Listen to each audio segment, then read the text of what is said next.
Hello everyone. I would like to very quickly speak about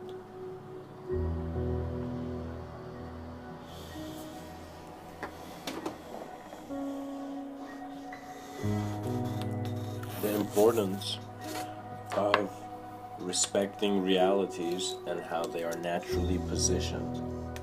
So in a sense, you are respecting the divinity of how your moment is designed. This divinity is a combination of your excitement, in the sense that you are receiving from your collective every moment of your individual being. Now, it's important to suggest that certain people and certain mystics, they need to maintain solitude and not to take things too seriously. You need to be very playful here. This is a very huge emphasis, that playfulness is what is allowing causality to work.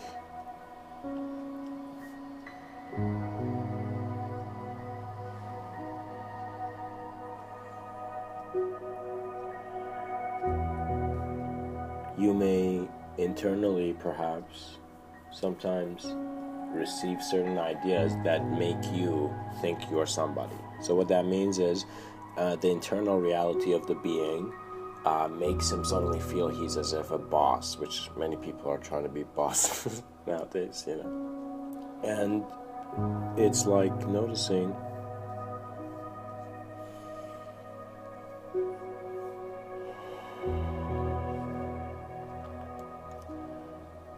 that if you communicate your identity, you are projecting something, you are creating something, you're inducing something.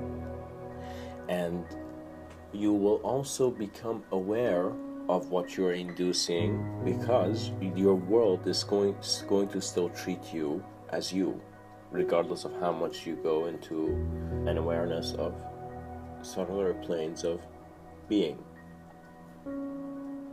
Conceptualization is becoming the paint of the greatest experiential alchemy that is present here.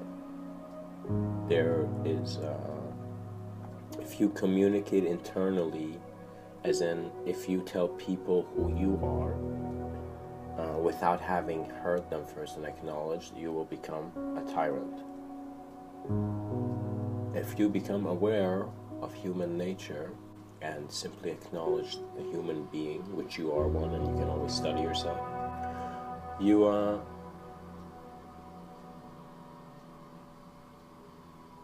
break insignificance within a significance that was there before.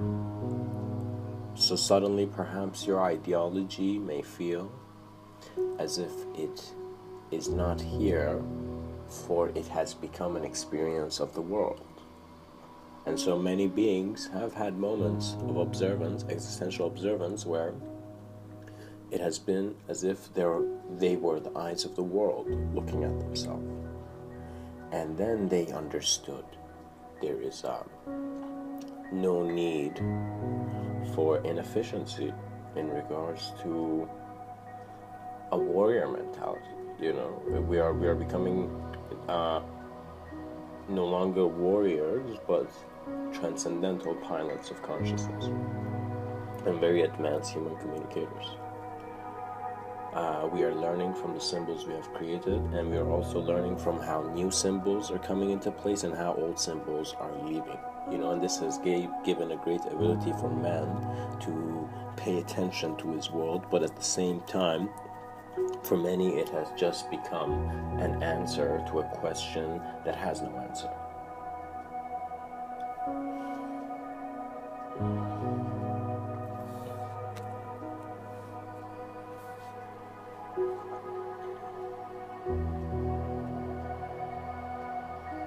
Of course, your projections are something that don't need comparison. So you do not need to seek approval or something from anything externally. But you need to respect the externally by clearly seeing it and seeing that sometimes it's that moment where you're no longer acting polite, you are honestly aware of the presence of who you're being, for example, polite or respectful to. To be honest, many people are under the impression of a boss. I want to just communicate a real boss. A boss who it would kind of communicate how the leaders of back then were and how the leaders of now are. Back then, there was a guru named Guru Arjan, and this man was a very realized being, but he was also a social and political figure as well in regards to making his whole nation thrive, you know. And of course he was also spiritually in a very, very profound way. Yeah. Anyways, the story begins. 3 people have heard that there's this guru in a town, and they're like, gosh, let's go see this man. And so these 3 people are walking, and halfway there they see this kind of cottage type place in the middle of a farm field, which they had to pass, and they go in there. And it was kind of like an inn, you know, just somewhere they could stay in. So these 3 guys go in there, and as they go in there, suddenly they see this old guy in very dirty clothing is standing there, and he is suddenly telling them, welcome guys in. He's already made food, and he helps them, and very specifically it seems he aligns their shoes. He actually aligns their shoes, like organizes their shoes on the ground. And they notice that the next morning when they wake up after eating the meal and after getting everything from the guy, they wake up and see the guy's not there and their shoes are aligned. So they all put their shoes on and they go. They continue their journey to find this guru in this town. And so when they get to this town, they're walking, suddenly they see everybody's running. It's as if they see people running with a very, very profound excitement. It's like both children and both older people who are with an excitement running. Do you know, an excitement that is as if like they are like it's as if a sun. Do you know, it's as if some very huge event is happening that the whole town is running to see what it is. And as these guys run along and follow all these people, they see, wow, that the person who was standing there on this stand and in this kind of great position. In other words, they go see the guru who everybody had come around in the town. The realized being was the same guy who aligned their shoes.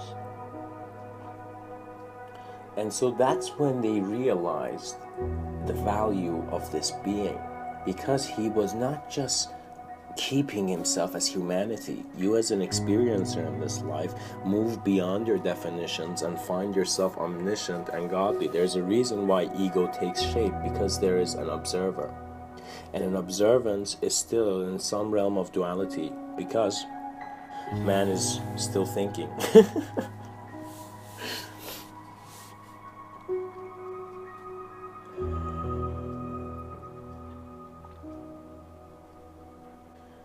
Realities are natural phenomena. You must acknowledge your moment natural. If you think you're being deceived, if you feel you're not getting enough, if you feel the world hates you and some kind of shenanigans of something outside of you hurting you, you need to see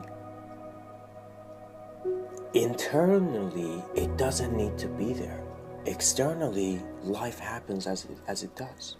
But internally, you do not need to be stressed or have images of stress to, in a sense, bind you to certain behaviors. Think of it this way: if let's say you're walking and suddenly someone screams beside your ear, you know, Visualize for a second as if you're walking somewhere, you're walking by the street and suddenly someone screams, and your head goes, whoa, it's as if your head's trying to dodge the scream, And let's say that happens and, I don't know, things pass. Later on, let's say you're walking to the same part of the street and you see someone right there, and it's as if right when you go there, when you're walking there, you suddenly get a feeling as if like your head needs to move, This phenomena is suggesting how reality is being kept individual. The phenomena of looking at self is to confront existential emptiness. This existential emptiness is here to teach you through your being, not through your ideas on your being. Do you know? What that means is, regardless of how much I write, I know at some point all notebooks need to go. Do you know? So if you begin acknowledging your moment, and even as in any art form, acknowledging your art as something where you don't have any expectation, you don't have deadlines, projects, or anything, and you're just here, you will see your state of self-awareness will suggest how smoothly you express your communication on the page or whichever art form you choose to look to.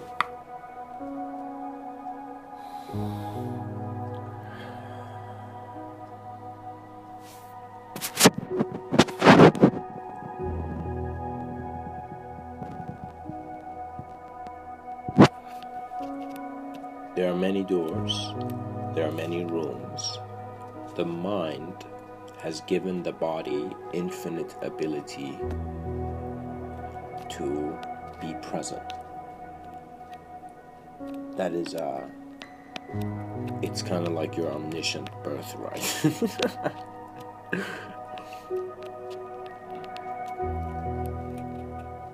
And subsequently,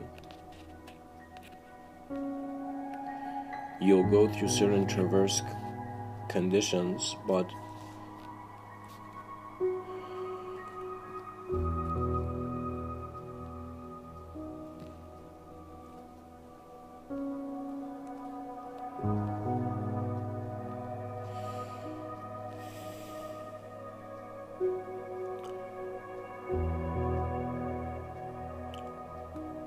your moment is the glow. Do you see?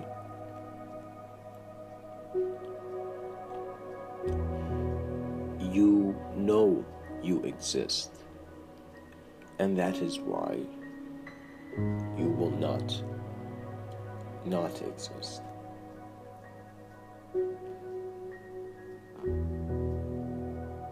The core of man's belief has experiential roots.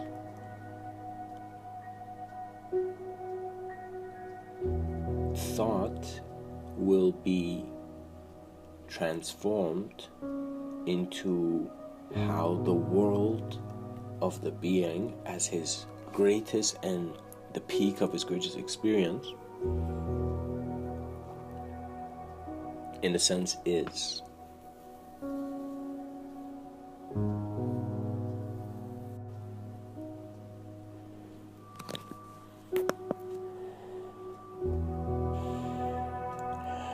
Much blessings and namaste.